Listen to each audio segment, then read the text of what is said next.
viability. Let's talk now about this vote that could happen as soon as this week on opening a formal impeachment inquiry. Here is Speaker Johnson on the chances that could happen.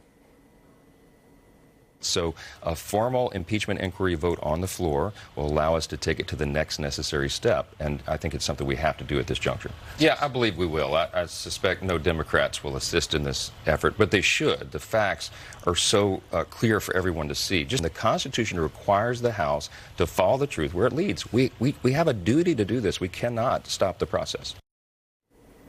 He says he thinks they have the votes for this. Just a couple of days ago, he was against the expulsion of George Santos, and 105 members of his conference voted for it. What is on the line, before we get to the actual content of the impeachment inquiry, what's on the line for him if they do not get to that point of opening it? Well, I think many Republicans want this to happen. It's connected to the first story that we discussed, meaning the former president depends on congressional Republicans. He always has. And I think this impeachment inquiry is being demanded, it's being sought in part to muddy the waters, to make these accusations through Congress, through impeachment about President Biden. And so I think there's a lot of pressure on Speaker Johnson. But frankly, I think Speaker Johnson is happy to go along. He is part of the cohort that has been very eager to get this going. Yeah, there still is not the evidence. There are plenty of questions that Republicans have put forward, but no evidence and really not even clarity on what the charge they would be focused on here. We have some experience recently, obviously, with 3 impeachment inquiries in the last 30 years or so.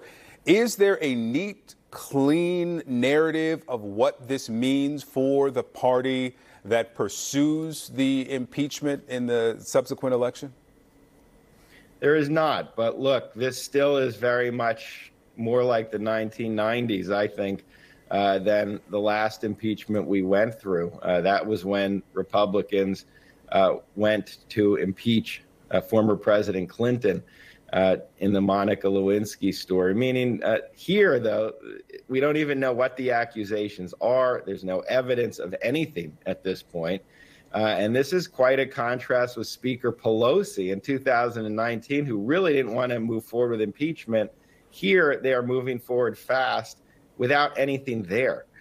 So that tells you the politics of the impeachment is much more important now than the actual substance behind what they're pursuing.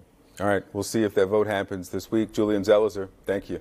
Next on CNN This Morning, we will go live to Dubai, where the U.S. pledged billions.